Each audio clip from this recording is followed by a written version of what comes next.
রহমতেরি মেঘমালা আর চারিদিক নূর রমজান খোদার দয়ায় হয়ে গেছে মাগফিরাতেরি সামা। আলহামদুলিল্লাহি রাব্বিল আলামিন ওয়াসসালাতু ওয়াসসালামু আলা সাইয়্যিদিল মুরসালিন আম্মা বা'দ ফাআউযু বিল্লাহি মিনাশ শাইতানির রাজীম বিসমিল্লাহির রহমানির রহিম আসসালাতু ওয়াসসালামু আলাইকা ইয়া রাসূলুল্লাহ ওয়া আলা আলিকা ওয়া আসহাবিকা ইয়া হাবিবাল্লাহ আসসালাতু ওয়াসসালামু আলাইকা ইয়া নবিয়াল্লাহ ওয়া আলা আলিকা ওয়া আসহাবিকা ইয়া নূরাল্লাহ। মাদানী চ্যানেলের দর্শকবৃন্দ উপস্থিত হয়েছি মাদানী চ্যানেলের ট্রান্সমিশন নিয়ে, যার নাম হচ্ছে রহমতপূর্ণ রমজান।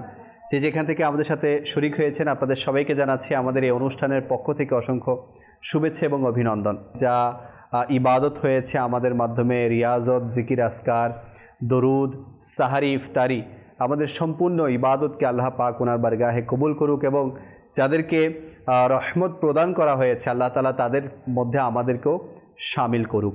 আল্লাহ করিম আমাদের সবাইকে বেহিসাব মাগফিরাত দ্বারা ধন্য করুক। আসুন দরুদে পাকের একটি ফাজাইল আপনাদের সামনে উপস্থাপন করি।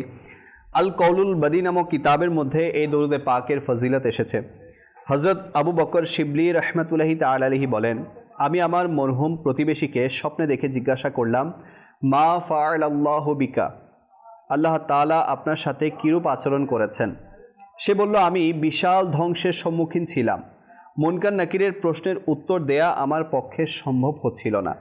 আমি ভাবলাম হয়তো আমি ঈমানের সাথে মৃত্যুবরণ করিনি।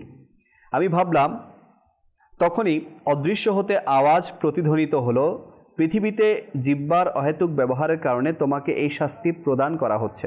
অতঃপর শাস্তির ফেরেশতারা আমার দিকে অগ্রসর হতে লাগলো। ঠিক তখনই একজন অপরূপ সৌন্দর্যের অধিকারী ও সুগন্ধিময় সত্তা আমার এবং শাস্তির মাঝে বাধা হয়ে দাঁড়ালেন এবং আমাকে মুনকার নাকিরের প্রশ্নের উত্তর স্মরণ করিয়ে দিলেন এবং আমিও তদ্রূপ উত্তর প্রদান করলাম। আলহামদুলিল্লাহ, আযাব আমার কাছ থেকে দূরে সরে গেল। আমি সেই বুজুর্গের নিকট আরজ করলাম, আল্লাহ পাক আপনার প্রতি রহমত বর্ষণ করুক। আপনি কে? তিনি বললেন, তোমার অধিক হারে দরুদ শরীফ পাঠের কারণে আমাকে সৃষ্টি করা হয়েছে এবং আমাকে তোমার প্রতিটি বিপদ আপদে সাহায্য করার জন্য নিযুক্ত করা হয়েছে। সুবহানাল্লাহ, সুবহানাল্লাহ। তাহলে দেখুন, দরুদ পড়লে কবরের বিপদ থেকে হিফাজত থাকা যাবে। দরুদ পড়লে মুনকার নাকিরের প্রশ্নের জবাব সহজ হয়ে যাবে। আর দরুদ পড়লে খুদ আল্লাহ পাক আমাদের সাথে একজন ফেরেশতা নিযুক্ত করে দেন, যে আমাদের প্রত্যেকটা বিপদ আপদে কাজে এসে যায়। তো দুনিয়াতেও কাজে আসবে, আখিরাতেও কাজে আসবে। মাহে রমজান চলছে, আমরা নিয়ত করি ইনশাআল্লাহুল করিম ডেইলি আমাদের পক্ষে যতটুকু সম্ভব 100 বার, 500 বার, 1000 বার, 5000 বার, 10,000 বার, যার যতটুকু সম্ভব আমরা ইনশাআল্লাহুল করিম দরুদে পাক পড়ার চেষ্টা করব।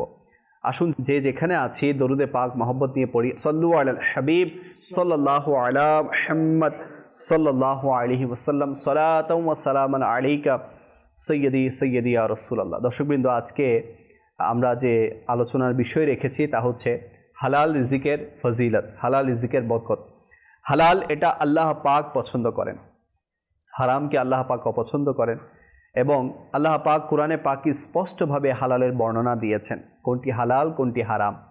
এবং বিভিন্ন হাদিসে পাক থেকেও আমরা হালাল হারামের যে ডিফারেন্সিয়েট বা পার্থক্য সেটা আমরা দেখতে পাই এবং ফিকহি মাসআলা থেকেও বিভিন্ন ইমামগণ থেকেও আমরা কোনটা হালাল কোনটা হারাম সেই সম্পর্কে জানতে পাই। তো হালাল রিজিকের কি বরকত এবং হালাল পন্থায় চললে কি ফজিলত, আর হারাম এটা আমাদের জন্য কেমন ভয়ানক, সেটা ইনশাআল্লাহুল করিম আজকে আমরা অনুষ্ঠানে শোনার চেষ্টা করব। আজকে আমাদের সাথে যারা যুক্ত হয়েছেন ওনারা হচ্ছেন মাশাআল্লাহুল করিম সুলাইমান মাদানী ভাই। হুজুর কেমন আছেন? আলহামদুলিল্লাহ, মাশাআল্লাহুল করিম, আলহামদুলিল্লাহ, আলহামদুলিল্লাহি আলা কুল্লি হাল। এবং আমাদের সাথে যুক্ত আছেন আমাদের কাউসার আত্তারি ভাই। হুজুর কেমন আছেন? আলহামদুলিল্লাহ, মাশাআল্লাহুল করিম, আলহামদুলিল্লাহ। আপনাকেও মাহে রমাদানের শুভেচ্ছা। আমাদের সাথে আরও যুক্ত আছেন আমাদের আসাদ ভাই ইনশাআল্লাহুল করিম। ওনার কাছ থেকে আমরা হামদে বারি তাআলা, নাতে মুস্তাফা এবং আপনাদের যে অনুরোধের কালামগুলো থাকবে সেগুলো আমরা শামিল করার চেষ্টা করব। সুন্দরী না করে একটি হামদে বারি তাআলা শুনে আসি, এরপর ইনশাআল্লাহ আজকে যে বিষয় সেই বিষয়ের দিকে আমরা অগ্রসর হব। সল্লু আলাল হাবিব সাল্লাল্লাহু আলা মুহাম্মদ। صلی اللہ علیہ وسلم. بلغ العلا بکماله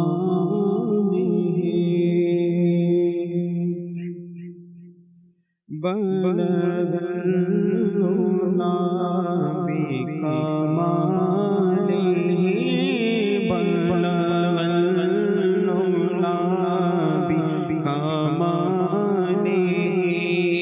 کشف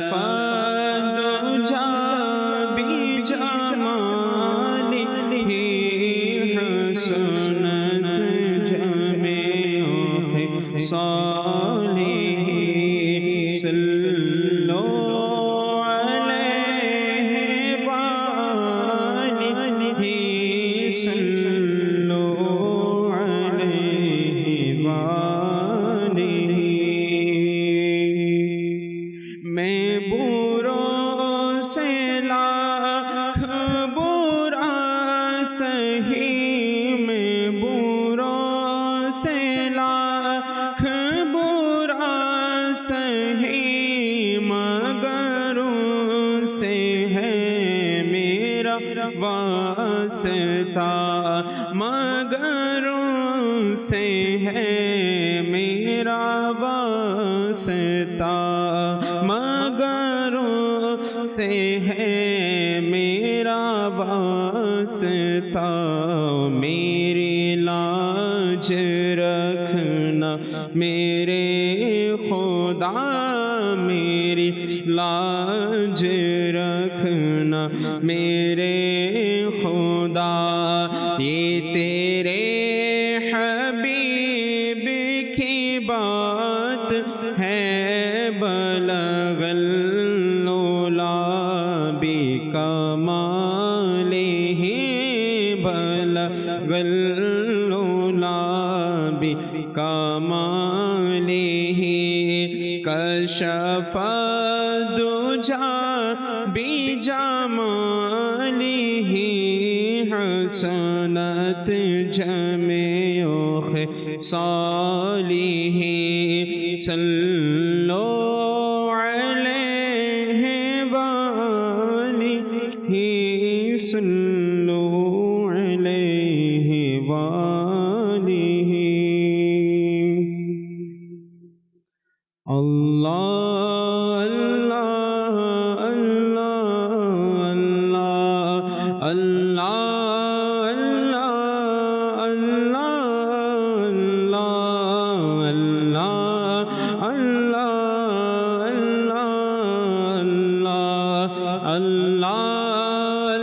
اللہ اللہ اللہ. তুমি মালিক জনস্থলের ইয়া আল্লাহ ইয়া আল্লাহ. তুমি মালিক জনস্থলের ইয়া আল্লাহ ইয়া আল্লাহ. তুমি খালিক জিনো মনোবের তুমি খালিক জিনো মনোবের ইয়া আল্লাহ ইয়া আল্লাহ আল্লাহ আল্লাহ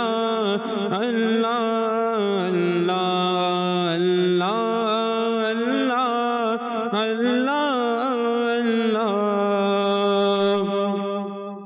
তুমি অনন্ত তুমি অনাদি খোদা তুমি সর্বজ্ঞানী তুমি অনন্ত তুমি অনাদি খোদা তুমি সর্বজ্ঞানী. তোমার সত্তা ঊর্ধ্বে সকলে তোমার সত্তা ঊর্ধ্বে সকলে ইয়া আল্লাহ ইয়া আল্লাহ আল্লাহ আল্লাহ আল্লাহ আল্লাহ আল্লাহ আল্লাহ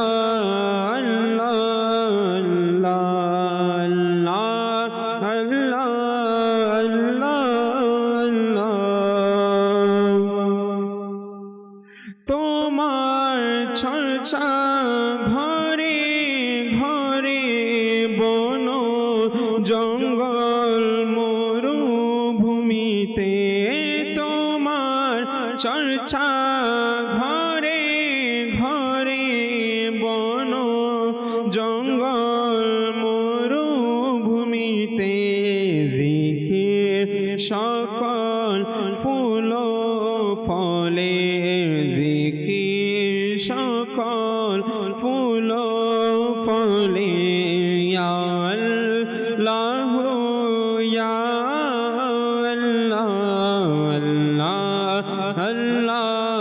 আল্লাহ আল্লাহ আল্লাহ আল্লাহ আল্লাহ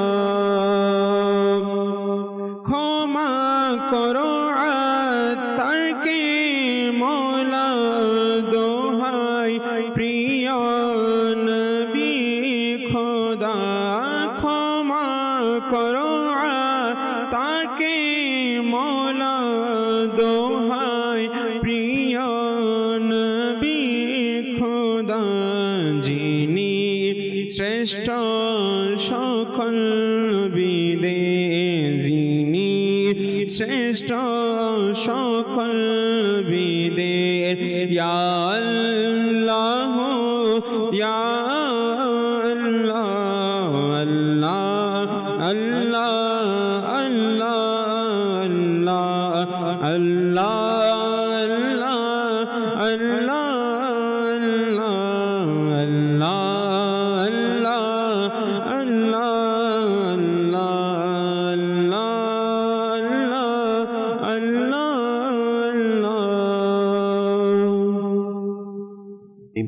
দর্শকবৃন্দ, দেখছেন অনুষ্ঠান রহমতপূর্ণ রমজান। আজকে আমরা যে বিষয় নিয়েছি তা হলো হালাল রিজিকের ফজিলত, হালাল রিজিকের বরকত। সলোমন ভাইয়ের কাছ থেকে শুরু করব। জিজুর, হালাল এটার মানে কি? হালাল মানে হচ্ছে ইসলামী শরীয়তের পরিভাষায় যে সকল রিজিকের ব্যাপারে এবং যেভাবে আহার করার ব্যাপারে, আপনি কোন কাজ করলে, কিভাবে করলে এবং কোন জিনিসটাকে আপনি নিলে আপনার জন্য হালাল হবে, এগুলো বিস্তারিত ইসলামী শরীয়তের মধ্যে, শরীয়তের পরিভাষায় আলহামদুলিল্লাহ স্পষ্ট করে দেওয়া হয়েছে। এবং যে একজন মুসলিম হিসাবে প্রত্যেকের উপরে এটা আবশ্যক যে আমি যেটা ইনকাম করছি এটা আমার জন্য হালাল কি হারাম, আমি যেটা খাচ্ছি এটা আমার জন্য হালাল নাকি হারাম, এটা জেনেই সে আহার করবে। এটা প্রত্যেক মুসলমানের জন্য আবশ্যক। এবং সহজভাবে আমরা যদি দেখি রিজিকের ব্যাপারে আল্লাহ পাক রব্বুল আলামিন কোরআনুল কারীমের মধ্যে অসংখ্য আয়াতে মুবারাকা এবং হাদিসে পাকের মধ্যেও রয়েছে। সর্বপ্রথম যদি আমরা শুরু করি যে আল্লাহ পাক রব্বুল আলামিন কোরআনুল কারীমের মধ্যে 12তম পারার মধ্যে আল্লাহ পাক ইরশাদ করেছেন, বিসমিল্লাহির রহমানির রহিম, ওয়া মা মিন দাব্বাতিন ফিল আরদি ইল্লা আলাল্লাহি রিজকুহা। আল্লাহ পাক রব্বুল আলামিন কোরআনুল কারীমের মধ্যে ইরশাদ করলেন যে পৃথিবীর মধ্যে জমিনে এমন কোনো প্রাণী নেই যার রিজিকের জিম্মাদারি আল্লাহ তাআলা নেন। জি, সকল কিছুর রিজিকের জিম্মাদার হচ্ছে আল্লাহ পাক। আল্লাহ পাক রিজিকের জিম্মাদারি নিয়েছেন। আচ্ছা, নেওয়ার পর এরপর আল্লাহ পাক আমাদেরকে হুকুম দিচ্ছেন। আল্লাহ পাক রব্বুল আলামিন কোরআনুল কারীমের মধ্যে সূরা আরাফ এর 31 নং আয়াতে মুবারাকার মধ্যে ইরশাদ করেছেন, বিসমিল্লাহির রহমানির রহিম, ইয়া বানি আদমা খুযু জিনাতাকুম ইনদা কুল্লি মাসজিদি ওয়া কুলু ওয়াশরাবু ওয়া লা তুসরিফু। আল্লাহ পাক রব্বুল আলামিন এই আয়াতের মধ্যে ইরশাদ করলেন যে আদব সন্তান, তোমরা মসজিদের নিকট, অর্থাৎ মানে হচ্ছে প্রত্যেক নামাজের সময় নিজেকে পরিচ্ছন্ন রাখো, নিজেকে জিনাত মানে নিজেকে সাজিয়ে রাখো, এবং বললেন ওয়াকুলু ওয়াশরাবু, এবং তোমরা খাও এবং পান করো, ওয়ালা তুসরিফু, কিন্তু তোমরা অপচয় করিও না, ইন্নাহু লা ইউহিব্বুল মুসরিফিন, আল্লাহ পাক অপচয়কারীকে পছন্দ করেন না। এই যে আয়াতে মুবারাকার মধ্যে লিয়াকত ভাই আল্লাহ পাক কত সুন্দর চমৎকার শিক্ষা দিলেন যে তোমরা আহার করো, পান করো, কিন্তু তোমরা কখনো এটাকে অপচয় করবে না। এবং এই আয়াতের মধ্যে সাথে সাথে আরেকটি শিক্ষাও দিয়েছেন যে প্রত্যেক নামাজের ক্ষেত্রে উলামায়ে কেরামগণ বলেছেন, মুফাসসিরিনে কেরামগণ, যে নামাজের জন্য স্পেশাল যদি সম্ভব কাপড় ব্যবহার করা। আচ্ছা, স্পেশাল কাপড় যদি ব্যবহার না হয়, কমপক্ষে স্পেশাল যেমন আতর আপনার সাথে থাকলে আপনি নিজেকে একটু সুগন্ধিময় করে নামাজের মধ্যে দাঁড়ান। তো এই আয়াতের বাক্যের মধ্যে আল্লাহ তাআলা আমাদেরকে শিক্ষা দিচ্ছেন যেন আমরা খাই, পান করি। আচ্ছা, পান কি পান করব, কতটুকু পান করব, কিভাবে পান করতে পারি? অপর জায়গাতে বললেন ফাকুলু মিম্মা রাযাকাকুমুল্লাহু হালালান তাইয়্যিবা, খাবে, কোনটা খাবে? আল্লাহ তাআলা বললেন মিম্মা রাযাকাকুমুল্লাহ, তোমার আল্লাহ পাকের পক্ষ থেকে যে রিজিক তোমাকে দেওয়া হয়েছে, হালালান তাইয়্যিবা, পবিত্র এবং হালাল রিজিক তোমরা আহার করো। সুবহানাল্লাহ। এবং বললেন ওয়াশকুরু নি'মাতাল্লাহ, এবং আল্লাহ পাকের নিয়ামতের শুকরিয়া আদায় করো, ইন কুনতুম ইয়াহু তা'বুদুন, যদি তোমরা তার ইবাদত করো। তো এই আয়াতে মুবারকার মধ্যে আল্লাহ পাক নির্দেশ দিয়েছেন যেন আমরা হালাল আহার করি এবং পবিত্র আহার করি। তো মনে রাখবেন, রিজিক বা হালাল খাবারের ব্যাপারে এটা এমন একটি গুরুত্বপূর্ণ বিষয় যে এই জায়গাটা যদি, খাবারের জায়গাটা যদি একজন ব্যক্তির পবিত্র থাকে এবং সে যদি পবিত্র আহার করতে পারে, মহান আল্লাহ পাক রব্বুল আলামিন কেমন নিয়ামত রেখেছেন। ওলামায়ে কেরামগণ লিখেছেন, হাদিসে পাকের মধ্যে আছে, মানুষ খাবে তার উপকার হবে, আবার রিজিক দিয়েছেনও আল্লাহ, কিন্তু সে যে পবিত্রটা খেয়েছে, আল্লাহ পাক এই খাবারের মাধ্যমে তার গুনাহকে মাফ করে দিবেন। সুবহানাল্লাহ। হ্যাঁ, এই খাবার তার ইবাদতকে আল্লাহ পাকের দরবারে কবুল করে নেবেন। তো সেই ক্ষেত্রে আমাদেরকে অবশ্যই বোঝা উচিত যে আল্লাহ পাক রব্বুল আলামিন আমাদেরকে শিক্ষা দিয়েছেন যেন আমরা হালাল আহার করি। আপনি যদি দেখেন, এভাবে আল্লাহ পাক রব্বুল আলামিন সূরা মুমিনুন এর 51 নং আয়াতে মুবারকায় শুধুমাত্র আমাদেরকে না, স্পেশাল যারা আম্বিয়া কেরাম আছে ওনাদেরকেও নির্দেশ দিয়েছেন। দেখেন, ইবাদতের ক্ষেত্রে, রিয়াজতের ক্ষেত্রে নির্দেশ দেওয়া, আবার হালালের ক্ষেত্রে স্পেশালি আম্বিয়া কেরামদেরকে নির্দেশ দেওয়া, মানে এটা কতটুকু গুরুত্বপূর্ণ হালাল রিজিক, এটা থেকে বোঝা যায়। সমস্ত আম্বিয়া কেরাম আমরা জানি সকল গুনাহ থেকে পবিত্র এনারা তো মাআযাল্লাহ হারাম তো দূরের কথা, হারামের কাছেও যাবে না এনারা, হারাম এর নিকটেও যাবে না, যেখানে হারামের আভাস পাবে মানুষদেরকে আরও বাঁচাবে। তাদের ক্ষেত্রে আল্লাহ পাক রব্বুল আলামিন কোরআনে নির্দেশ দিয়েছেন, ইয়া আইয়ুহার রুসুলু কুলু মিনাত তাইয়্যিবাতি ওয়া'মালু সালিহা, বললেন যে হে আম্বিয়া কেরাম, আপনারা পবিত্র আহার করেন, এবং বললেন ওয়া'মালু সালিহা, এবং আমলে সালিহা করেন। আচ্ছা, এই যে রিজিকের সাথে আমলে সালিহাটা উল্লেখ করে দিচ্ছে, তার মানে হচ্ছে কেউ যদি হারাম খায়, তার উপার্জনটা যদি হারাম হয় বা তার খাবারটা যদি হারাম হয়, সে যদিও হজ করে, সে যদিও ইবাদত করে, সে যদিও রিয়াজত করে, তার এই ইবাদত, তার এই রিয়াজত আল্লাহ পাকের নিকট কবুল হবে না, এটা আমলে সালিহা হবে না বা নাজাতের মাধ্যম হবে না। এবং আল্লাহ পাক রব্বুল আলামিন বলেন, ইন্নী বিমা তা'মালুনা আলিম, আমি, আপনি, আমরা যে যাই করি না কেন আল্লাহ পাক রব্বুল আলামিন সকল কিছু জানেন। এ ব্যাপারে আল্লাহ পাক রব্বুল আলামিন সূরা জুমআ এর 10 নং আয়াতে মুবারকার মধ্যে ইবাদতের সাথে হালাল রিজিককে নিয়ে এসেছেন। বললেন, ফাইদা কুদিয়াতিস সালাতু, যখন নামাজ তোমাদের পরিপূর্ণ হয়ে যায়, ফান্তাশিরু ফিল আরদি, তোমরা জমিনের মধ্যে বিচরণ ছড়িয়ে যাও, জমিনে ছড়িয়ে যাও, এবং ওয়াবতাগু মিন ফাদলিল্লাহ, আল্লাহ পাকের ফজলে তোমরা তালাশ করো, ওয়াযকুরুল্লাহ কাসীরান লাআল্লাকুম তুফলিহুন, এবং আল্লাহ পাকের অধিক স্মরণ করো যাতে তোমরা কামিয়াবি অর্জন করতে পারো। তো এখানেও দেখেন লিয়াকত ভাই, আল্লাহ পাক নিজের ইবাদতের সাথে সাথে আবার এটাও হুকুম দিয়েছেন যাতে করে জমিনে বিচরণ করে এবং হালাল রিজিকের জন্য তালাশ করে। আর আমরা প্রথম আয়াতে মুবারকার মধ্যে শুনেছি যে আল্লাহ পাক রব্বুল আলামিন সমস্ত রিজিকের দায়িত্ব নিয়ে নিয়েছেন। এখন আমাকে আপনাকে হালালভাবে, কেউ যদি চিন্তা করে যে আমি হালাল খাবো, অবশ্যই আল্লাহ পাক তাকে হালালটা দিবেন। অনেক মানুষ আছে চিন্তা করে যে আমি যদি এইভাবে ব্যবসাটা না করি, আমি যদি ব্যবসাটার মধ্যে একটু মিথ্যা কথা না মিলাই, হয়তো আমার রিজিকটা আসবে না, বা এরকম অনেক চিন্তা ভাবনার মাধ্যমে কিন্তু আজকে বর্তমানে ব্যবসা বলেন, বাণিজ্য বলেন, এর ক্ষেত্রেও কিন্তু 2 নাম্বারই হয়। ব্যবসা করার ক্ষেত্রে 2 নাম্বারই, কখনো কখনো টাকা উপার্জন করছে তো হালালের মধ্যে হারামকে ঢুকিয়ে দিচ্ছে, সে ইনকাম করছে ভালো, কিন্তু ইনকামের মধ্যে সে মিথ্যা কথা বলে দিচ্ছে। হ্যাঁ, সে বিক্রি করছে হালাল জিনিস, সে নিচ্ছেও হালাল জিনিস, কিন্তু নেওয়ার ক্ষেত্রে, লেনদেনের ক্ষেত্রে কিন্তু সে হারামকে ঢুকিয়ে দিচ্ছে। আবার নামাজও পড়ছে, আবার অনেকের দাড়িও আছে। হ্যাঁ, দেখবেন আবার বলে যে আপনাকে দেখতেও ইবাদত গুজার মনে হচ্ছে, কিন্তু আপনার কর্মকাণ্ড তো এরকম। তো মনে রাখবেন, আল্লাহ পাক রব্বুল আলামিন ইবাদতের সাথে সাথে সর্বপ্রথম আমাদেরকে যেটা হুকুম দিয়েছেন সেটা হচ্ছে আমরা যেন হালাল রিজিক ভক্ষণ করি। আপনি এখানে যে কোরআনে পাকের বিভিন্ন আয়াত তুলে ধরেছেন যে আল্লাহ পাক নির্দেশ দিয়েছে যে হালাল গ্রহণ করো, হালাল গ্রহণ করো, কিন্তু এখানে বলে দেওয়া হয়নি যে কোনটা হালাল, কোনটা হারাম, কোনটা খেতে হবে, কোনটা খেতে হবে না। এই বিষয়গুলা মুসলিম হিসেবে আমরা কোত্থেকে পাবো এবং কিভাবে সেগুলো অর্জন এটা করব? দেখেন সহজ, আলহামদুলিল্লাহ আমি বলবো প্রাথমিক জ্ঞানের জন্য সর্বপ্রথম এটা হচ্ছে আলহামদুলিল্লাহ আমির আহলে সুন্নাত দামাত বারকাতুহুল আলাইহির ছোট্ট একটি রিসালা রয়েছে হালাল পন্থায় উপার্জনের 50টি মাদানী ফল। কমপক্ষে এটাকে কি করতে পারেন, পড়তে পারেন। অন্যথায় দেখেন হালালের ডিফিনেশন তো শুধু আমরা এক বাক্যে শেষ করতে পারবো না। হালালের ডিফিনেশন হচ্ছে এটাই যে আমরা যদি চাই হালাল এবং হারাম কোনটা, কমপক্ষে যেগুলো আল্লাহ পাক রব্বুল আলামিন আমাদের জন্য হালাল করে দিয়েছেন এগুলো বলে দিয়েছেন।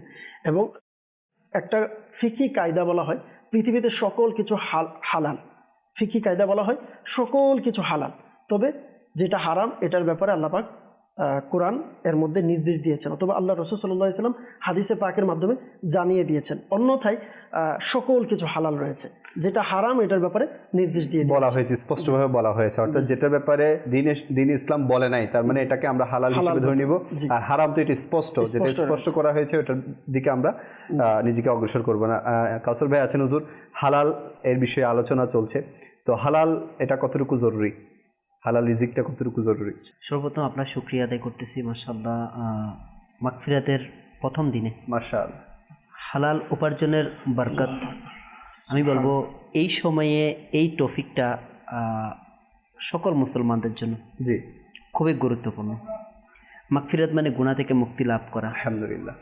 এবং গাজ্জালি রহমতুল্লাহ তাআলা এর একটি বিখ্যাত কিতাব ইহয়াউল উলুম এর দ্বিতীয় খণ্ডের মধ্যে ব্যাখ্যা করতেছেন এক বুজুর্গ রহমতুল্লাহ তাআলার বাণীকে এভাবে উনি নকল করেন, যখন কোনো মুসলমান হালাল প্রথম লোকমা যখন আহার করে আল্লাহ তাআলা তার অতীতের পূর্ববর্তী সকল গুনাহকে ক্ষমা করে।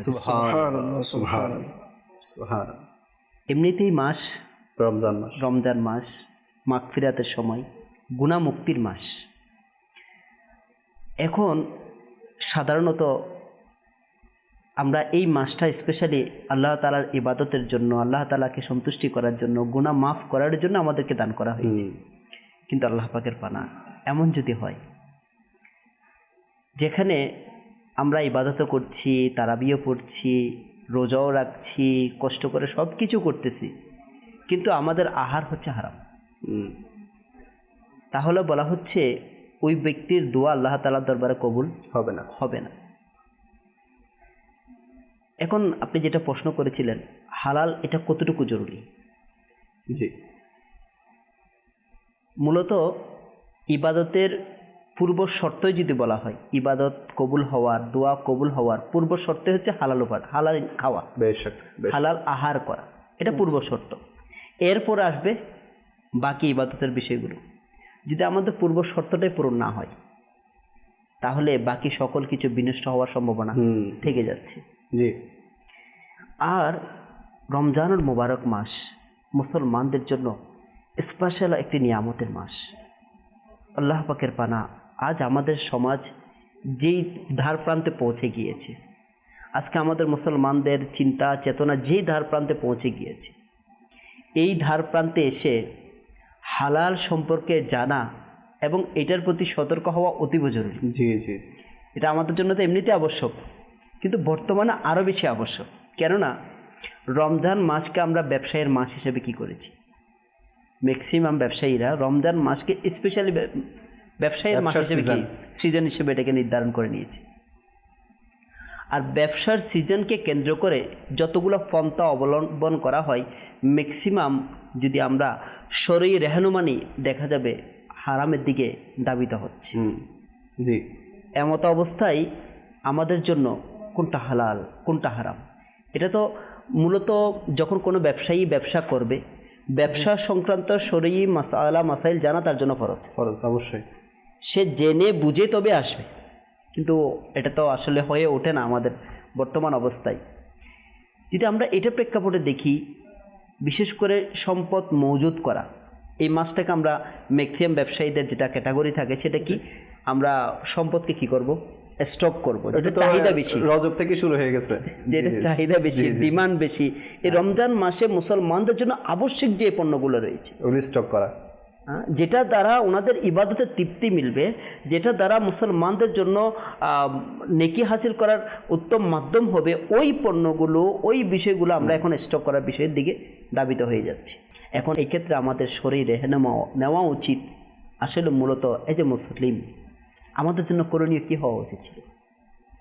আমরা যদি এই পূর্ববর্তী বুজুর্গদের জীবনের দিকে দেখি, সাহাবাই কারাম আলাহিম রিদওয়ানগণের জীবনের দিকে দেখি, এই মাসটা ওনারও ব্যবসার মাস হিসেবে নিয়েছেন।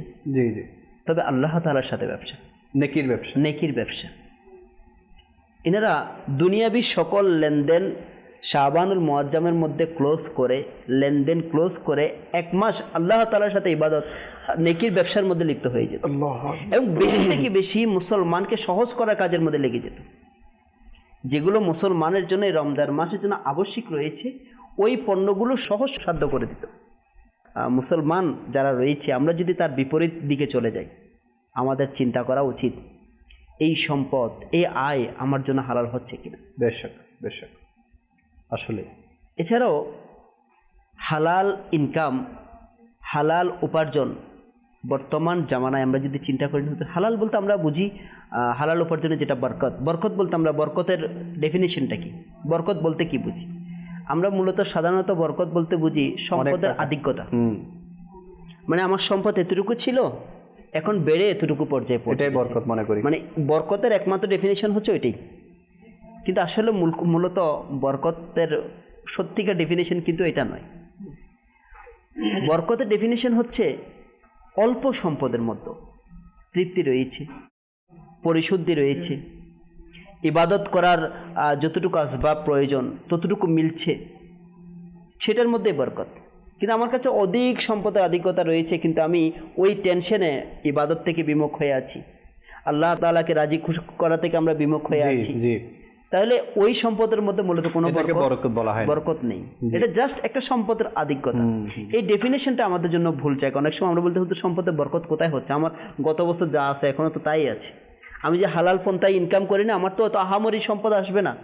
আমি যে হালাল পন্থার দিকে চলে যাই না, আমার তো, আমি দেখেছি যারা হালাল পন্থা ইনকাম করে ওরা তো কোনো মতে দিনে আনে দিনে খায়। কিন্তু মূলত আমরা যদি তাদের সাথে ব্যক্তিগতভাবে বসি আর তাদের জীবন সম্পর্কে জানি আর নিজেকে ওখানে কম্পেয়ার করি, আমার মানসিক প্রশান্তি কেমন, ওনার মানসিক প্রশান্তি কেমন, ওনার ফ্যামিলির মধ্যে সন্তুষ্টি কেমন, আমার ফ্যামিলির মধ্যে সন্তুষ্টি কেমন, জি, তাহলে আপনি বুঝতে পারবো আসলে আত্মতুষ্টি কাকে বলে, জি, মূলত বরকতের মধ্যে কি রয়েছে। জি হুজুর, এখন হালাল ইনকামের কথা বলা হচ্ছে, তো অনেকে এটা চিন্তা করবে যে হুজুর আমি যে পরিবেশের মধ্যে আছি বা আমি যে সেক্টরে আছি, আমি যে অফিসে আছি, এখানে তো সবাই ওইরকম যারা হারামের দিকে আছে, আমি একজন ভালো কিভাবে হব, বা তাদের মাঝে তো আমি ভালো হতে পারবো না, সবাইকে যে পথে হাঁটতে হচ্ছে আমাকেও সেদিকে যেতে হচ্ছে মজবুরান, এখন বাধ্য হয়ে। এখন এ ব্যাপারে আপনাদের মতামত দর্শকদের উদ্দেশ্যে কি হবে?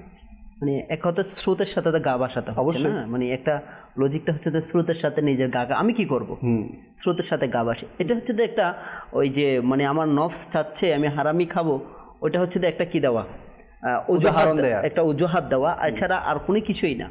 যদি বলা হয় যে সবাই তো স্রোতের সাথে ওই পথে চলছে, আমি আর ব্যতিক্রম পথে কিভাবে যাব?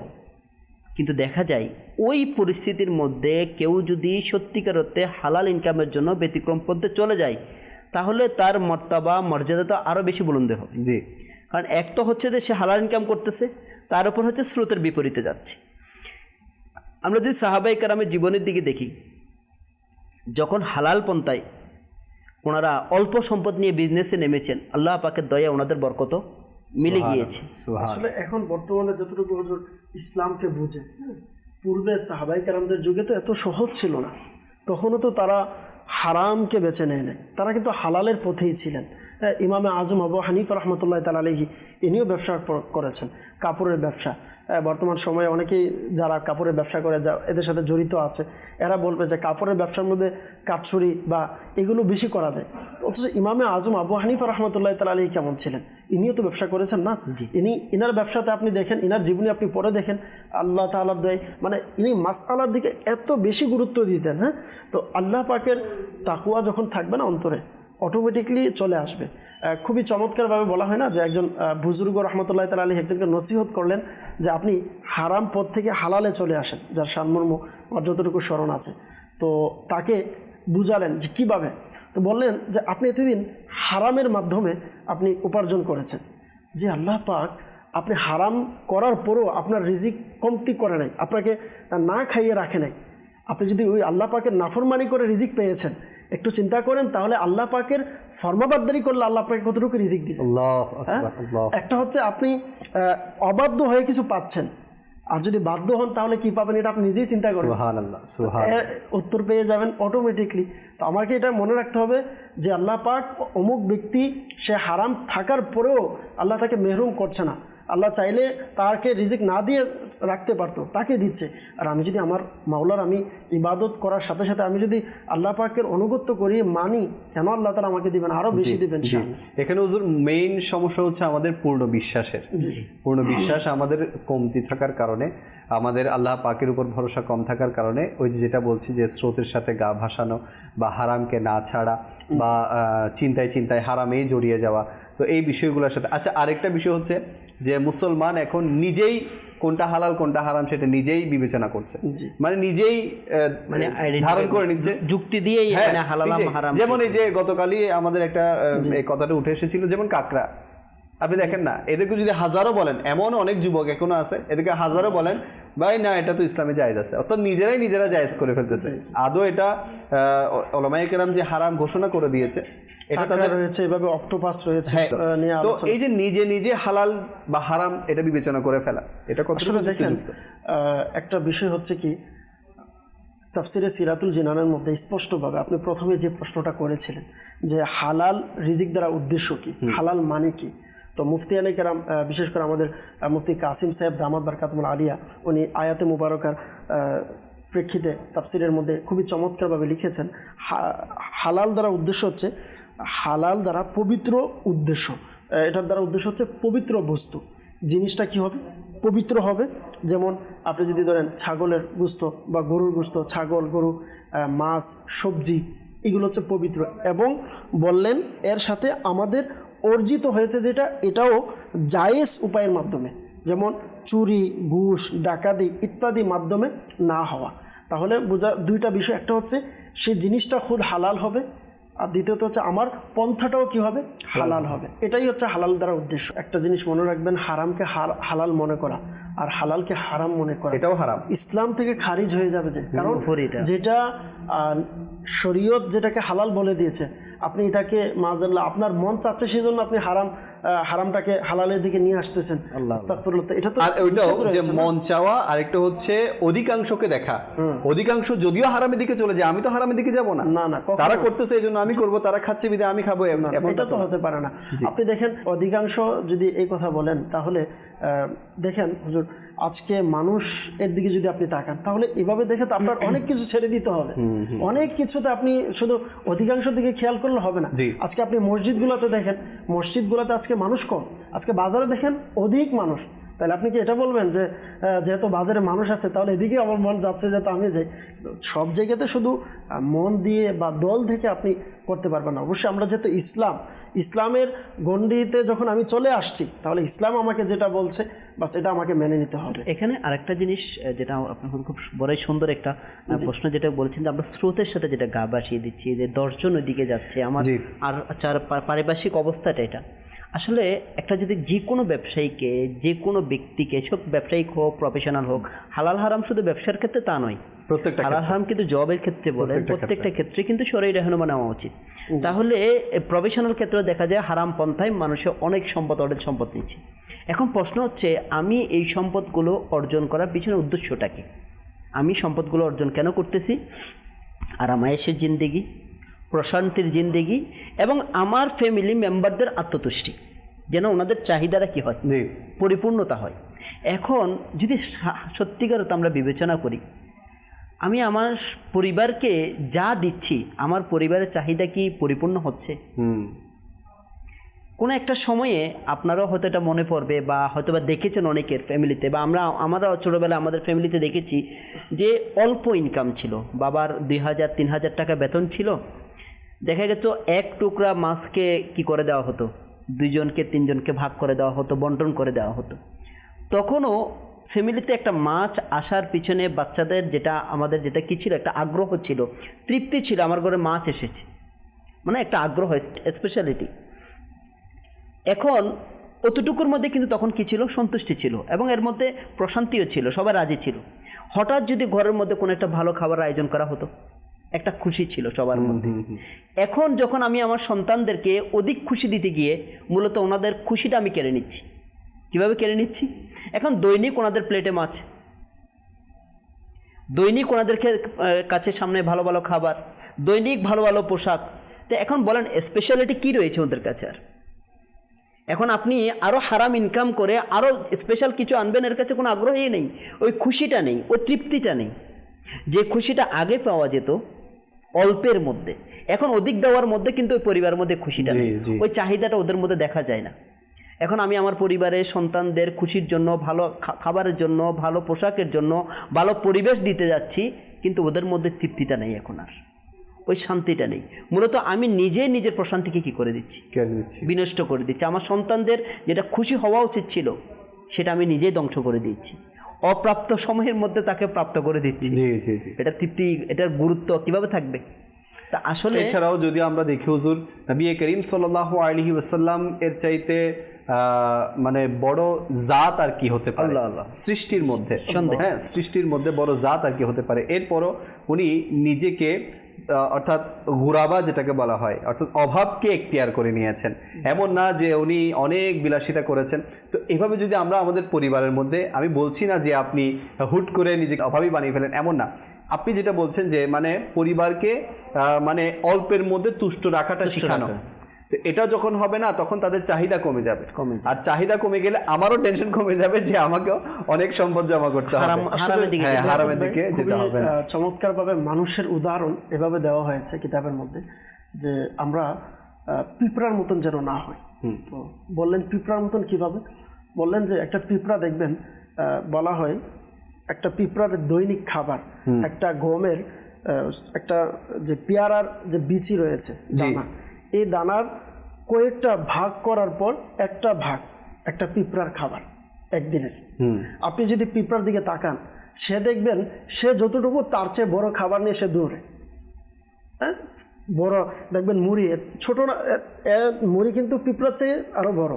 এই মুড়ি যখন আপনি রাখবেন, এই নিয়ে গর্তে চলে যাচ্ছে, দৌড়ছে ঠিকই, কিন্তু দিন শেষে তার খাবার হচ্ছে মুড়ির কয়েকটা ভাগের থেকে 1 ভাগ তার পেটের খাবার, কিন্তু এটা নিয়ে ঘুরছে। তো বলতেছে আমরা যারা মানুষ আছে আমাদের চিন্তা ভাবনা যেন এরকম না হয়। আমার রিজিক আছে এতটুকু, বাস আমি ঘুরছি অনেকগুলো নিয়ে, আমি অনেকগুলো নিয়ে থাকবো। শেষ মুহূর্তে কি হবে?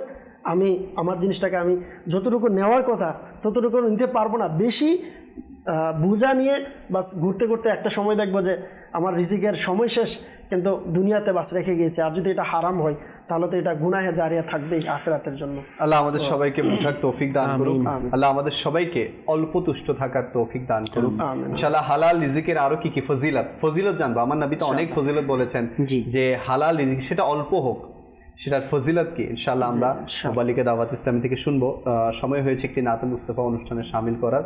এরপর ইনশাআল্লাহ আপনাদের কল শামিল করব, প্যাকেজ আছে, প্যাকেজটি অনুষ্ঠানে ইনশাআল্লাহ শামিল করব। জি হুজুর, নাত শুনবো। প্রতি বছর হচ্ছে আমায় ডাকো না ইয়া রাসূলুল্লাহ, প্রতি বছর হচ্ছে আমায় ডাকো না ইয়া রাসূলুল্লাহ, দেখাও মোরে তব প্রিয় মদিনা ইয়া রাসূলুল্লাহ, দেখাও মোরে তব প্রিয় মদিনা ইয়া রাসূলুল্লাহ। প্রতি বছর যেন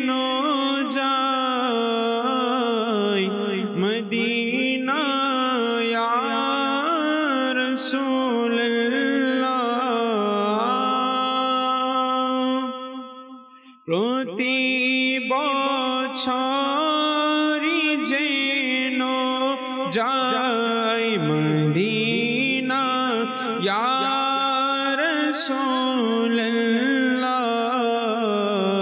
বাকিতে মোর যেন হয় শেষ ঠিকানা ইয়া রাসূলুল্লাহ বাকিতে মোর যেন হয় শেষ ঠিকানা ইয়া রাসূলুল্লাহ প্রতি বছর হজে আমায় ডাকো না ইয়া রাসূলুল্লাহ গুনাহের গিনিতে ওষুধ এসেছে তব দ্বারে গুনাহের গিনিতে ওষুধ এসেছে তব দ্বারে নিরাশ করে মোরে ফিরিয়ে দিও না ইয়া রাসূলুল্লাহ নিরাশ করে মোরে ফিরিয়ে দিও না ইয়া রাসূলুল্লাহ দেহ পিঞ্জর হতে আতা নিতে এসেছে ফেরেশতা দেহ পিঞ্জর হতে আতা নিতে এসেছে ফেরেশতা শিয়রে মোর তুমি শীঘ্রই এসো না ইয়া রাসূলুল্লাহ শিয় মোরে তুমি শীঘ্রই এসো না ইয়া রাসূলুল্লাহ প্রতি বছর হজে আমায় ডাকো না ইয়া রাসূলুল্লাহ অকর্মা হোকে যো যেমনি হোক আমি তোমার কর্মা হোকে যো যেমনি হোক আমি তোমার আপন করে আতার খে রেখো না ইয়া রাসূলুল্লাহ আপন করে আতার খে রেখো না ইয়া রাসূলুল্লাহ আমার নয়নে যেন থাকে সদা তোমারই ছবি আমার নয়নে যেন থাকে সদা তোমারই ছবি আকা ইয়া রাসূলুল্লাহ আকা ইয়া হাবিবাল্লাহ আমার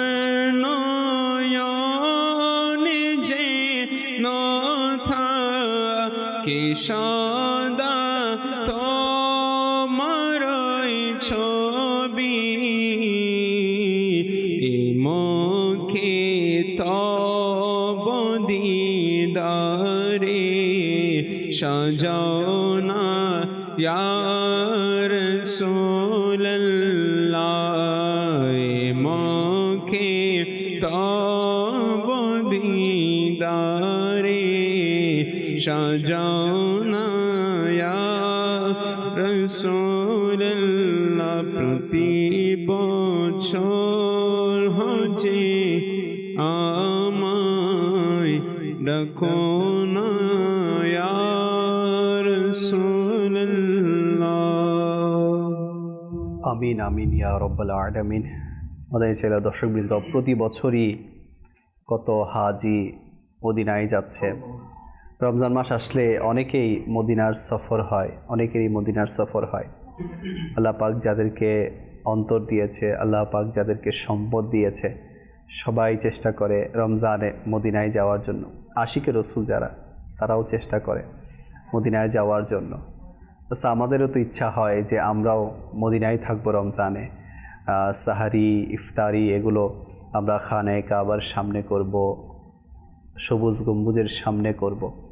আল্লাহ পাক আমাদের সবাইকে রমজানে মদিনা নসিব করুক, ঈদে মদিনা নসিব করুক। বাস আমাদের সেখানেই যাতে মৃত্যু হয়, সেখানেই যাতে দাফন হয়, সেখানেই যাতে নবী পাকের দিদার হয়। আল্লাহ পাক আমাদের সবাইকে সে তৌফিক দান করুক। দর্শক কল করেছেন অনেকেই, আসুন কিছু কল অনুষ্ঠানে আমরা শামিল করি। জি, আমার সালাম নেবেন, বিষয়টা অনেক ভালো, আমার জন্য দোয়া করবেন। আমি যেন একটা বছরের মতো এই বছরেও সফল রাখতে পারি। মাশাআল্লাহ। আল্লাহ পাক আপনাকে সবসময় সুস্থ রাখুক, সুস্থতার সাথে আল্লাহ পাকের ইবাদত করা, রোজা রাখার তৌফিক দান করুক। জি, পরবর্তী কল। ব্রাহ্মণবাড়ি থেকে বলছিলাম, একটা নাচ শুনতে চাইছিলাম, আমারই মনের বাসনা।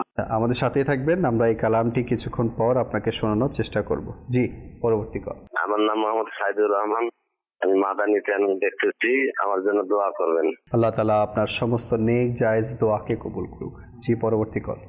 আমি সৈয়দপুর থেকে বলছি। আমি একটা কালাম শুনতে যাচ্ছি, যার প্রিয় নাম মুস্তাফা। আমাদের সাথেই থাকুন, আমরা ইনশাআল্লাহ কিছুক্ষণ পর শোনানোর চেষ্টা করব। জি, পরবর্তী কল। কিশোরগঞ্জ থেকে। আমি অনুষ্ঠান দেখি, সবসময় ভালো লাগে, আমার জন্য দোয়া করেন ইনশাআল্লাহ। আল্লাহ পাক আপনার সমস্ত নেক জায়েজ দোয়াকে কবুল করুক। পরবর্তী কল। আমার নাম শহীদুল ইসলাম, আমি একটা নাতের আসর শুনতে চাই। ইনশাআল্লাহ আমরা কিছুক্ষণ পর আবারও নাতে মুস্তাফা শামিল করব। আপনারা সবাই আমাদের সাথে যুক্ত থাকুন। একটি প্যাকেজ আছে, যে প্যাকেজের মধ্যে আমাদের জাকির ভাই কিছু উপদেশমূলক কথা আমাদেরকে বলে থাকেন। আসুন সেই প্যাকেজটি অনুষ্ঠানে শামিল করি। অনেক মানুষ আছে যারা নিজেকে বিশ্বাস করতে পারে না। তারা ভাবে আমাকে দিয়ে কিছু হবে না। কিন্তু মনে রাখবেন, আল্লাহ যাকে সৃষ্টি করেছেন তাকে কখনো অযোগ্য বানাননি। আপনি হয়তো নিজের ভেতরের শক্তিটা এখনো আবিষ্কার করতে পারেননি। একটি বীজ মাটির নিচে থাকলে তাকে মূল্যহীন মনে হয়, কিন্তু সময় হলে সেই বীজ থেকেই বিশাল গাছ হয়। ঠিক তেমনি আজ আপনি আড়ালে আছেন, কিন্তু আল্লাহ চাইলে আপনাকে সামনে আনবেন। নিজেকে ছোট ভাবা মানে আল্লাহর সৃষ্টি নিয়ে সন্দেহ করা। আর মুমিন আল্লাহ পাকের কাজে সন্দেহ করতে পারে না। আল্লাহ তাবারক ওয়া তাআলা কোরআনে পাকের মধ্যে চমৎকার ইরশাদ করেছেন, সূরা আত-তিন আয়াত 4, আমি মানুষকে উত্তম আকৃতিতে সৃষ্টি করেছি। সুবহানাল্লাহ, সুবহানাল্লাহ। আমরা নিজের উপর ভরসা রাখি, নিজে পারবো এমন বিশ্বাস রাখি, আর আল্লাহ পাকের রহমতের উপর আমরা নজর রাখি। ইনশাআল্লাহ আমাদের প্রত্যেকটা কাজ সহজ হয়ে যাবে। আলোচনা চলছিল হালাল রিজিকের বরকত নিয়ে। তো হালাল রিজিকের ফজিলত কি? বান্দা যদি হালাল ইনকাম করে, এটার ফজিলতের ব্যাপারে কি এসেছে? জি, মাশাআল্লাহ। হালাল এর ফজিলত, সবচেয়ে বড় ফজিলত হচ্ছে, একটি হাদিসে মুবারক রয়েছে, হযরত সাআদ রাদিয়াল্লাহু তাআলা আনহু নবী করিম সাল্লাল্লাহু আলাইহি ওয়াসাল্লামের দরবারে আরজ করলেন যে, ইয়া রাসূলুল্লাহ, আপনি আমার জন্য একটু দোয়া করুন, যেন আমার দোয়া কবুল হয়। আমি যেন যা দোয়া করি আল্লাহ পাকের নিকট দোয়া কবুল হয়ে যায়। যখন আল্লাহ রসুল সাল্লাল্লাহু আলাইহি ওয়াসাল্লামের দরবারে এ আরজ করলেন, তখন আল্লাহ রসুল সাল্লাল্লাহু আলাইহি ওয়াসাল্লাম ইরশাদ করলেন, ইয়া সাআদ আতিব মাতআমাকা তাকুন মুস্তাজাবাদ দাওয়া। অর্থাৎ বললেন, নিজের খাবারকে তুমি পবিত্র করো, তোমার দোয়া কবুল হতে থাকে। সুবহানাল্লাহ। তাহলে যদি হালাল আমরা খাই, এর প্রথম ফজিলত হচ্ছে যে আমি যা দোয়া করব আল্লাহ পাকের নিকট, আল্লাহ পাক আমার দোয়াকে কবুল করে নেবেন যদি হালাল উপার্জন করি। এভাবে যদি আপনি অপর জায়গাতে হাদিসে মুবারকার মধ্যে দেখেন, আল্লাহ রসুল সাল্লাল্লাহু আলাইহি সাল্লাম হালালের ব্যাপারে ইরশাদ করেছেন। কত চমৎকার আমরা বান্দা রয়েছি। হযরত আবু হুরায়রা রাদিয়াল্লাহু তাআলা আনহু থেকে হাদিসে বর্ণিত রয়েছে, মুসলিম শরীফের হাদিসে মুবারকা, আল্লাহ রসুল সাল্লাল্লাহু আলাইহি সাল্লাম ইরশাদ করেন, ইন্নাল্লাহা তাইয়্যিবুন লা ইয়াকবালু ইল্লা তাইয়্যিবান, যে নিশ্চয়ই আল্লাহ পাক হচ্ছে পবিত্র, তিনি পবিত্র এবং হালাল জিনিস ছাড়া কোনো কিছু গ্রহণ করেন না। অর্থাৎ আল্লাহ যেভাবে পবিত্র, আর আল্লাহ এটা পছন্দ করে তার বান্দা যেন পবিত্র আহার করে, আর যদি সে পবিত্র আহার না করে তাহলে তার দোয়াও কবুল হবে না। এবং বলা হয় অপর জায়গাতে হাদিসে পাকের মধ্যে রয়েছে যে তলাবুল হালালি ফরিদাতুন বাদাল ফরিদ, অর্থাৎ ফরজ ইবাদতের পর হালাল উপার্জন করা এটি হচ্ছে আরেকটি ফরজ। আপনি যত ইবাদত আছে সকল ইবাদতের সবচেয়ে বেশি ফজিলত বা সবচেয়ে বেশি গুরুত্বপূর্ণ, সবচেয়ে বেশি আল্লাহ পাকের নৈকট্য অর্জনের যে একটা মাধ্যম, সর্বপ্রথম ক্যাটাগরিতে কিন্তু ফরজ। আর হালাল উপার্জন বলা হচ্ছে যে ফরজের পর, অর্থাৎ ফরজ ইবাদত, যে ফরজ ইবাদতগুলো আছে, নামাজ, রোজা, যে যে জিনিসগুলো আল্লাহ ফরজ করেছেন, এই ফরজগুলোর পরে যেটা সবচেয়ে গুরুত্বপূর্ণ একটি ফরজ, এটা হচ্ছে হালাল উপার্জন করা। বললেন যে তলাবুল হালালি ফরিদ, এটা হচ্ছে হালালের বাদাল ফরিদ, হালালের পর সবচেয়ে গুরুত্বপূর্ণ ফরজ হচ্ছে হালাল উপার্জন করা।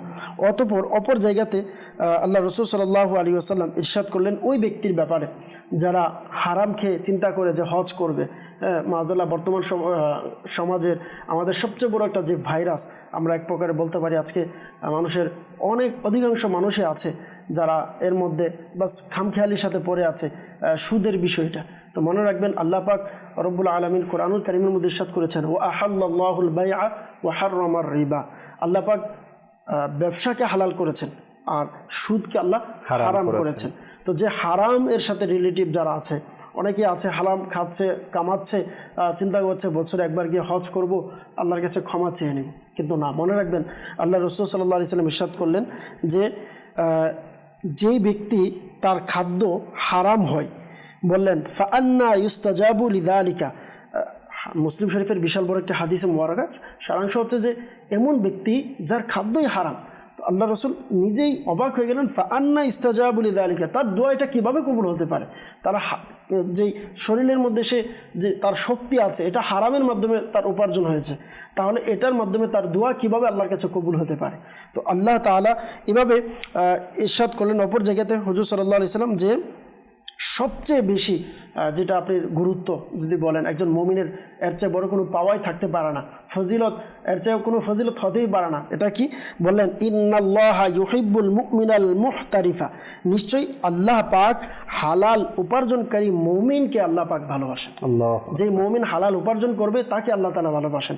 আপনি যদি দেখেন এই হাদিসে পাকের সাথে যদি মিল রেখে হযরত আলীউল মুরতাজা রাদিয়াল্লাহু তাআলা আনহুর উরুস মুবারক সামনে আসছে, হযরত আলীউল মুরতাজা রাদিয়াল্লাহু তাআলা আনহুর আজকেও একটা হাদিসে মুবারকা পড়লাম যে কত কষ্ট করেছেন হালাল উপার্জনের জন্য।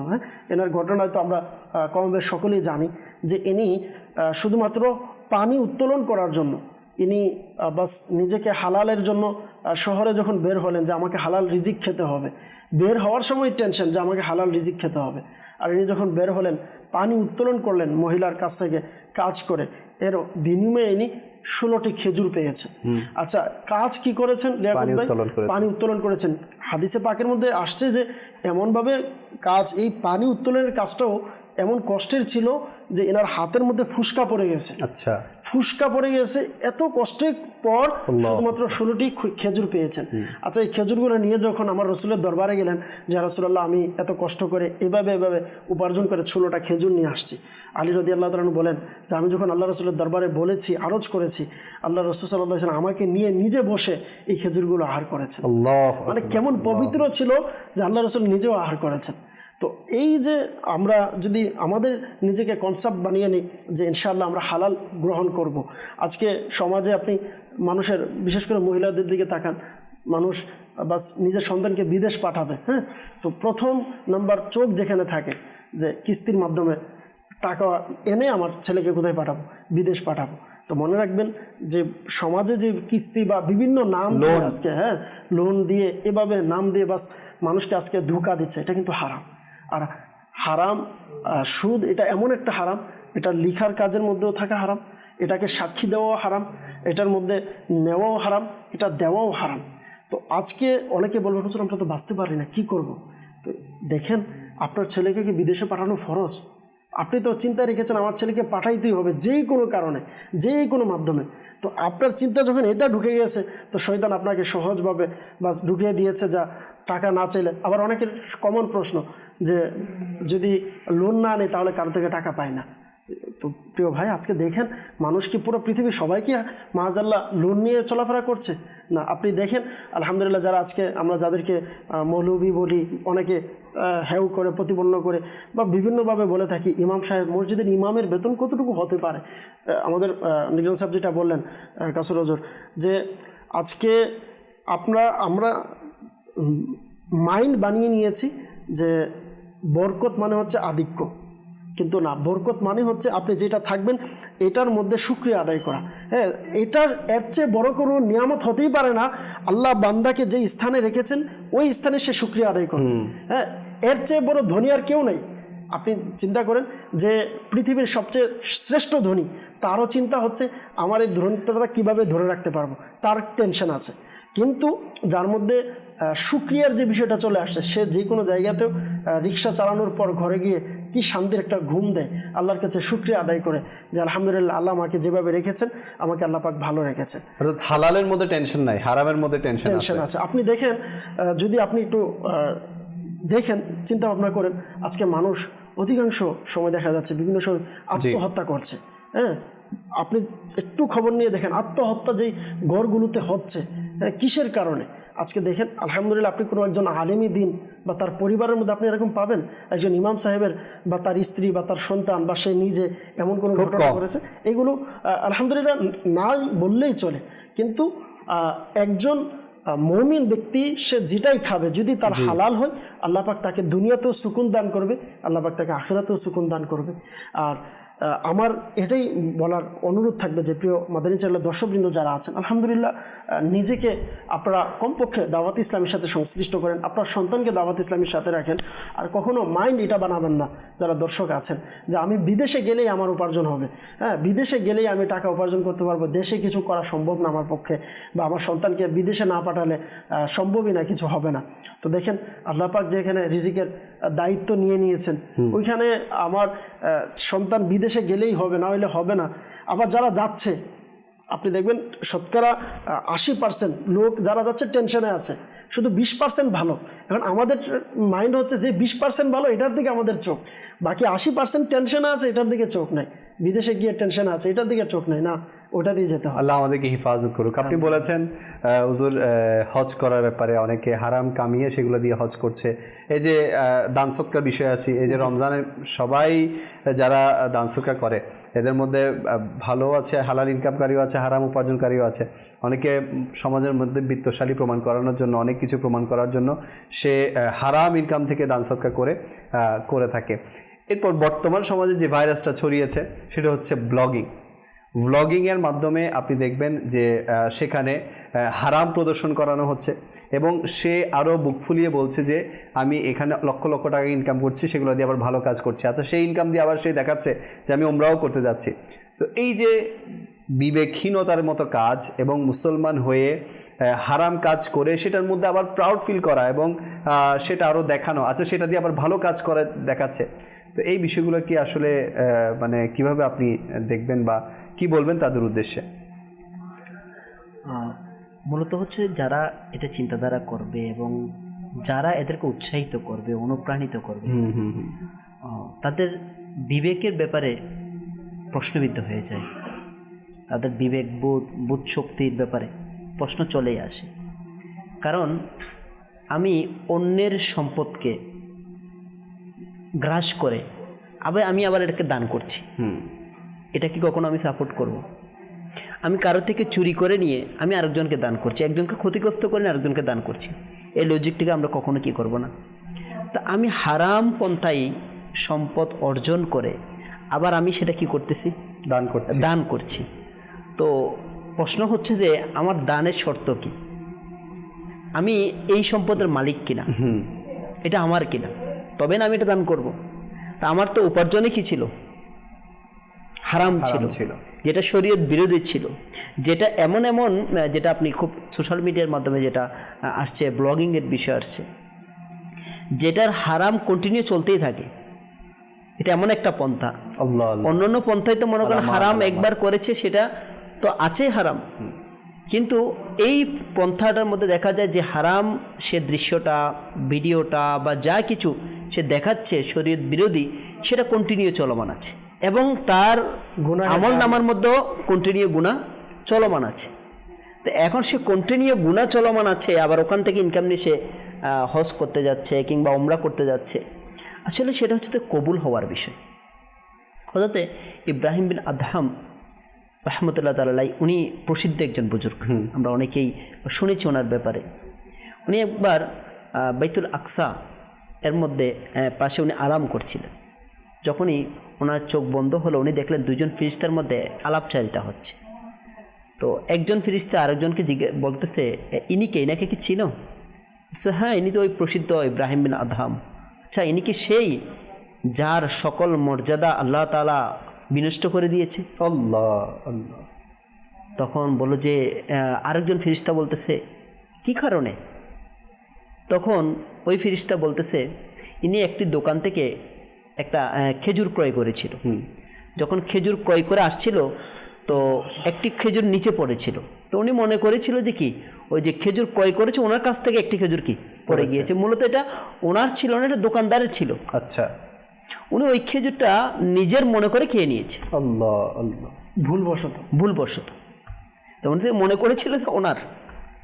বলছে ওই একটি খেজুর আহার করার কারণে ইব্রাহিম বিন আদহাম রহমতুল্লাহ তাআলা, এনার মতো বুজুর্গর যত মর্যাদা বুলন্দি ছিল এগুলো আল্লাহ তাআলা কি করে দিয়েছে, বিনষ্ট করে দিতে, স্থগিত করে দিয়েছে। যখন সকাল হলো, নিয়ে দেরি করেন, দ্রুত চলে গেলেন ওই দোকানদারের কাছে, ওই খেজুরটি ফেরত দিলেন এবং ওনার কাছে ক্ষমা চাইলেন। এরপরের দিন রাতে যখন উনি আরাম করলেন, তখন আবারও স্বপ্নে দেখলেন এক ফিরিস্তা আরেক ফিরিস্তাকে বলছে, আল্লাহ তাআলা এই ইব্রাহিম বিন আদহামের সকল মর্যাদাকে পুনরায় বুলন্দ করে দিয়েছে। সুবহানাল্লাহ সুবহানাল্লাহ। এখন একটি খেজুর, তাও আবার ভুলবশত, যেটা নিজে ক্রয়, সাধারণত আমাদেরও অনেক সময় হয়ে থাকে, আমি ক্রয় করেছি হয়তো আমার থেকে পড়ে গিয়েছে, এটা হয়ে থাকে, ভুল হয়ে যায়। তো ওই একটি খেজুরের যিনি এত মর্যাদার প্রসিদ্ধ একজন বুজুর্গ, ওনার ব্যাপারে যদি এমন হয়ে থাকে, আজকে আমরা যারা শুধু ওই যে এক পোয়া কোনো কিছু কিনতে যাব আর আধা পোয়ার মতো দেখতে দেখতে টেস্ট করতে করতে খেয়ে নিচ্ছি, হ্যাঁ, ওনার অনুমতি ছাড়াই খেয়ে নিচ্ছি, এটা কেমন, এটা কেমন, ওইটা কেমন বলে বলে, আবার অনেক সময় তো শেষ পর্যন্ত নেয়ও না, ওই আধা পোয়া খেয়ে আবার চলেও যাচ্ছে। জি জি জি। তো এভাবে করে যা আমরা, এই ক্ষেত্রে যদি এমন হয়, আমরা জেনে বুঝে কারো হক নষ্ট করে হারাম পন্থায় শরীয়ত বিরোধী কাজের মাধ্যমে ইনকাম করছি, যেটা হুজুর বলো না যে হালালের দুইটা শর্ত, একটা হচ্ছে কি আমার ওই প্রোডাক্টটা পবিত্র হইতে হবে, দ্বিতীয় হচ্ছে আমার পন্থাটা পবিত্র হতে হবে। তা আমার এই যে টাকা যেটা সম্পদ, এটা হয়তো আমার কাছে পবিত্র, কিন্তু আমি যেটা উপার্জন করছি ওই পন্থাটা তো পবিত্র না, অপবিত্র, শরীয়ত বিরোধী কাজ। আসলে হুজুর এই খারাপের মধ্যেও কিন্তু হাজারো ভালো আছে। আপনি যেভাবে মাশাআল্লাহ সাইয়্যিদুনা ইব্রাহিম বিন আদহাম রাহমাতুল্লাহ তাআলা ঘটনা বলেছেন, আমি বেশ কয়েক বছর আগে ফেসবুকে দেখেছি একজন ব্যবসায়ী, তো ওনার কাছে যখন মানে পণ্য, উনি আপনার বাদাম বিক্রেতা, তো বাদাম বিক্রেতা, তো ওনার কাছে যখন মানে বাদাম ক্রয় করতে যাওয়া হলো, তো উনি প্রথমে প্যাকেটের ওজন মাপলেন, প্যাকেটের ওজন মেপে প্যাকেটের ওজন যত গ্রাম হয়েছে ওটা মাইনাস করলেন, ওই ক্রেতা যত গ্রাম বাদাম চেয়েছিল তত গ্রামই দিয়েছে প্যাকেটের ওজন বাদ দিয়ে। এরপর ওনাকে সেই বাদামটা দেওয়া হলো। তো উনি জিজ্ঞেস করলো যে সবাই তো প্যাকেট সহ মেপে ফেলে, আপনি কেন প্যাকেটের খামাখা এটা কেন করলেন? বললো না, আমি তো আপনার থেকে বাদামের টাকা নিচ্ছি, প্যাকেটের টাকা তো নিচ্ছি না। তো দেখেন, বলার উদ্দেশ্য হচ্ছে চাইলে সবকিছু সম্ভব। সুন্দর কি করে বলি একটা বিষয়, বর্তমান যেগুলো প্যাকেটিং এর মধ্যে কি করা হয়, এটা তো অনেক বেশি। মিষ্টির দোকান বলেন, ভোক্তা অধিদপ্তর গিয়ে 1 কেজির মধ্যে তো 200-300 গ্রাম প্যাকেটেই চলে যায়। আসলে হুজুর মানে বান্দা যদি চায় না হুজুর, হালালের অনেক পন্থা আছে, শুধু আমাদের একটু ইচ্ছা শক্তির প্রয়োজন হুজুর। আসলে সত্যিকার অর্থে মানুষ কি চায়? বিশ্বস্ত অবস্থান চায় না? যে আমি একজন বিক্রেতা হিসেবে, আমি একজন ক্রেতা হিসেবে চিন্তা করি, আমি কিন্তু বিশ্বাসের জায়গাটা খুঁজি না। আমরা বলি না যেটা স্রোতের কারণে আমি কি করতে পারতেছি না, আমার ইনকাম আসতেছে না, সবাই হারাম পন্থা যাচ্ছে, আমাকে হারাম পন্থা যেতে হচ্ছে। হ্যাঁ, যদি আসলে একটু বিপরীতভাবে আমরা চিন্তা করি, সঠিকভাবে চিন্তা করি, এই যে আমি একজন কাস্টমার, আমার চাওয়াটাকে আমি কি একটা বিশ্বস্ত জায়গা খুঁজবো না যেখানে আমাকে ঠকানো হবে? অবশ্যই অবশ্যই। তা আপনি যদি এটা শুরু করি না, যেটা আপনি একটা এক্সাম্পল দিলেন, আমি যে একটা প্যাকেটের ওয়েটটা পর্যন্ত কি করা, মাইনাস করে তারপর সে প্রোডাক্টটা দেওয়া, প্রোডাক্ট অথেন্টিক দেওয়া, সত্য বলে দেওয়া, যেটা আল্লাহ রাসূল সাল্লাল্লাহু আলাইহি ওয়াসাল্লাম হাদিস নম্বর একটা সারমর্মে এমন আছে যে মনে করেন উনি একটা গম বা জবের নিচের দিকে বীজা পেল, উপরের দিকে শুকনা ছিল, ঠিক আছে, ওই ক্ষেত্রে সতর্ক করে দিয়েছিল। তা আমরা যদি বর্তমানে হুজুর ভালো জিনিসটা উপরে থাকে, হ্যাঁ, ইচ্ছাকৃতভাবে ব্যবসায়ীরা ভালো জিনিসটা উপরে রাখে, খারাপ জিনিসটা ভিতরে। আপনি দেখবেন অনেক সময় হয় যে উপরে ভালো জিনিসটা থাকে, ভিতরে কিন্তু কি থাকে, খারাপ। আবার অনেক জায়গাতে কি হয়, মানে এমন একটা অবস্থা প্যাকেটের মধ্যে লেখা থাকে মানে নকল পণ্য হইতে সাবধান। মানে আফসোসের বিষয় হচ্ছে যে বিষয়টা যে প্যাকেটে লেখা আছে এর ভিতরেই নকলটাই আছে, লেখা আছে কি নকল হতে সাবধান। কিন্তু যে আপনাকে মানে এটাও একটা মানে কাস্টমারকে, এটাও তো একটা মিথ্যা কথা, মিথ্যার আশ্রয় নেওয়া, প্রতারণা নেওয়া। সত্যিকার অর্থে আমি যদি চাই হালাল পন্থায় সম্ভব, কীভাবে সম্ভব? আমি যদি সত্যিকার অর্থে একজন বিক্রেতা আমাকে সত্য কথাটা বলে, ভাই এটার এই গুণাগুণ, এটার এই গুণাগুণ, এটা হচ্ছে অন্য কোথাও এটা পাচ্ছে না, যে স্রোতের বিপরীতে না, স্রোতের সবাই বলতেছে না এটা আমার থেকে ভালো, কিন্তু এ বলতেছে না এটা ভালো হবে, এটা মধ্যম হবে, এটা নিম্ন হবে। যখন এই ধরনের আখলাকগুলো কাস্টমার দেখবে, অটোমেটিকলি তাদের প্রতি কি হয়ে যাবে, দাবিত হয়ে বিশ্বাসের জায়গা তৈরি হয়ে যাবে এবং কন্টিনিউ তার কাছেই যাবে, কাস্টমার সংখ্যা বেড়ে যাবে অটোমেটিক। আমি অনেক জায়গায় এমন দেখেছি যে মানে সত্যের আশ্রয় নিতে, হ্যাঁ, উনি আমাকে অনেক সময় এটা বলে দিয়েছেন, আপনি এটা নিয়েন না, আপনি যেরকম চাচ্ছেন এটা কোয়ালিটির না, যদি কখনো আসে তাহলে আপনাকে আমি জানাবো। তাহলে ওই যে মানে এরপর থেকে আমার কি একটা অ্যাট্রাকশন তৈরি হয়ে গেছে, আমি যে প্রোডাক্ট নিয়ে আমি তার কাছ থেকে নিব, একটা বিশ্বাসের জায়গা। আসলে সত্যের মধ্যে বরকত নিহিত, সত্যের মধ্যে, যেটা আমি যদি বলি যে সম্পদের আধিক্যতা, এটাও যদি একটা বরকতের অপশন না, এটা বলবো না, এটা আল্লাহ তাআলা বরকত দিয়ে থাকেন, এটা একমাত্র অপশন না, আল্লাহ তাআলা এটাও দিয়ে দিবেন বান্দাকে, যদি আমি সত্যিকার অর্থে সত্য নিয়ত এটা আমি কি করে থাকি। মাশাআল্লাহ। ইমাম আযম আবু হানিফা রাহমাতুল্লাহ যেটা কাপড় একটু কি ছিল, টুকরা ছিল না, এটা অনেকে বললো যিনি ছিল, ওনার শ্রমিক ছিল বা কর্মচারী যিনি ছিল, উনি ভুলবশত পুরো থান কাউকে বিক্রি করে দিয়েছে, হ্যাঁ, ভুলবশত। তো যেটা পরবর্তী উনি কি করলো, পুরো থানের টাকা, এখন টাকা কোনটা সেটাও জানে না, ক্যাশে যা ছিল ওই দিনে সকল টাকা কি করে দিল, সদকা করে দিল। তাইলে মানে এখন যদি কোনো আমরা যখন কাপড় কিনতে যাই, সত্যিকার অর্থে কাপড় বিক্রেতা যদি বলে দেয় সত্যিকার অর্থে এই কাপড়ের এই কোয়ালিটি, এটাতে এই প্রবলেম আছে, এটা এই মানের, দেখবেন হাকিকতে কাস্টমার উপর ধাবিত হয়ে যাবে, সে অন্য কোথাও যাবে না, সে ওই বিশ্বাসের জায়গাটা খুঁজে নিবে। আমরা বর্তমানে এই বিজনেসের সকল সেক্টরে বিশ্বাসের জায়গায় কাস্টমার খুঁজে পাচ্ছে না। আরেকটা সবচেয়ে বড় বিষয় হচ্ছে যে ওজনে কম বেশ করা, এটা তো অনেক মারাত্মক বিষয়। আপনার এখন তো বর্তমান সময়ে ডিজিটাল আছে, এটার মধ্যে চুরি বেশি, ডিজিটাল ধোঁকা, আগেরটাতে অ্যানালগ ধোঁকা ছিল, এটা ডিজিটাল ধোঁকা। যেটা মাঝখানে বললেন না যে হারাম বা ব্লগিং এর মাধ্যমে কি করা, টাকা উপার্জন করা, দিন ইসলামে যদি হারাম প্রদর্শনী হয় সেখানে হয়। জি। তো দেখেন এটা খুব সহজভাবে এটার একটা সলিউশন বুঝার জন্য, কোরআন হাদিস তো আছে, বুঝার জন্য আপনি মনে করেন আপনি একটা গিফট আপনি কাউকে পাঠালেন, বা যে যত বড় সম্মানী হোক, আপনি কোনো প্রধানমন্ত্রীকে বা কোনো প্রাইম মিনিস্টারকে যদি আপনি দিতে যান, হ্যাঁ, আপনি প্যাকেটিং করেছেন খুব চমৎকার, হ্যাঁ, অনেক কিছু দিয়ে খুব সুন্দরভাবে আপনি জাঁকজমকভাবে একটা প্যাকেটিং করলেন। তো যখন দেখলো যে আসলে তো সুন্দর, কিন্তু এটা খুলে দেখেছে আর ভিতরে প্রস্রাব রয়েছে, তাহলে বলেন তো এটা যাকে আপনি দিয়েছেন সে রাগ বেশি হবে না কম? অনেক বেশি হবে। আপনি যদি এটা চিন্তা করেন যে আমি মাআযাল্লাহ হারাম উপার্জন করে বাস আমি আল্লাহর জন্য দিনের জন্য খরচ করব, মনে রাখবেন এটা এক প্রকারের মস্করা বলা হয়েছে মাওলার সাথে, যে আপনি হারাম করে আবার এটা দিয়ে আপনি দিনের খেদমতের চিন্তা করছেন, আপনি হারাম উপার্জন করছেন আবার এটা দিয়ে আপনি হজ করবেন এই চিন্তা করছেন। তার মানে তো হচ্ছে উপরে প্যাকেটিং সুন্দর করে, আপনি ভিতরে বাস হারাম খারাপ জিনিস ঢুকিয়ে দিলেন। তো এটা বুঝতে হবে। আল্লাহ আমাদেরকে বোঝার তৌফিক দান করুক। কিতাবের মধ্যে তো এটাও এসেছে, হারাম লোকমার এক লোকমা যদি পেটের মধ্যে কারো প্রবেশ করে তাহলে 40 দিন পর্যন্ত ইবাদত কবুল হবে না। আর আল্লাহ রাসূলের হাদিস যেটা আপনি যেটা বলেন এটার সাথে বললেন, কুল্লু জাসাদিন নাবাতা মিন সুহতিন ফান্নারু আউলা বিহি, অর্থাৎ যে হারাম থেকে শরীর গঠিত হয়, বললেন তার জন্য জাহান্নামই হচ্ছে অধিক উপযুক্ত।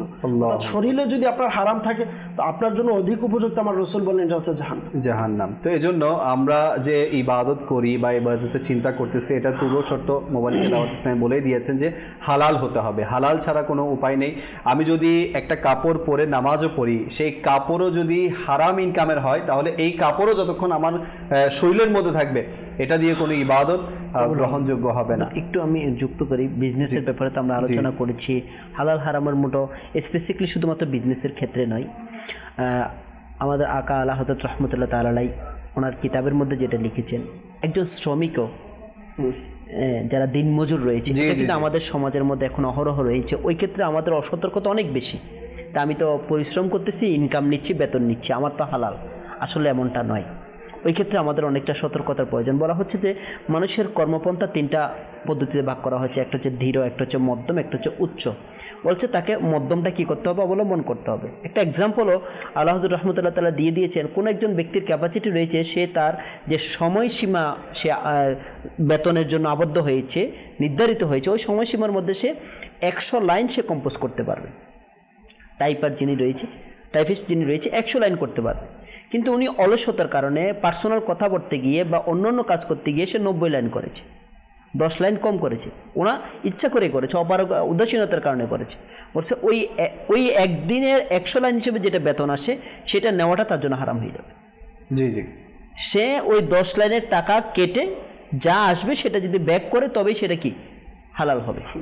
তাহলে এটা যদি আমরা চিন্তা করি না, যেটা চাকরির ক্ষেত্রে পূর্ব শর্ত যেটা, সেটা হচ্ছে দেখি সময়, কাজ এবং সকল কিছু পূর্ব থেকে নির্ধারণ করে নেওয়া এবং সেটা পরিপূর্ণ আদায় করা, তবে আমার এটা কি হবে, হালাল হবে। এখানে সে ওই 10 ভাগ মিলানোর কারণে বাকি 90 ভাগ যেটা হালাল ছিল সেটা হারাম করে ফেলেছে। তো এটা খুব সুন্দর বলেছেন। আর এটার জন্য মাশাআল্লাহ আমাদের সোলান ভাই কিন্তু একটা রিসালার নামও বলেছে, হালাল পন্থায় উপার্জনের 50টি মাদানী ফুল। এখানে কিন্তু আমিরুল সুন্নত খুব সুন্দরভাবে বিশেষ করে চাকরিজীবীদের জন্যই বিশেষভাবে ওখানে মাসলা বয়ান করা হয়েছে, যারা চাকরিজীবী তাদের ক্ষেত্রে কি কি সতর্কতা অবলম্বন করা উচিত। তো আসলে যেহেতু অনুষ্ঠানের সময় প্রায় শেষের দিকে চলে এসেছি, তো আপনাদের কাছ থেকে এটাই শেষ মাদানী ফুল নিতে চাইবো, বাঁচবে কিভাবে? সমাজ যেহেতু আজকে ফিতনার যুগ, ফেসাদের যুগ, কঠিন যুগ, এবং হারাম থেকে বাঁচা খুব কঠিন যদি আমরা দেখি, আসলেই কঠিন। তো এই সময়টাতে এসে একজন মুসলমান, একজন বান্দা কিভাবে বাঁচবে?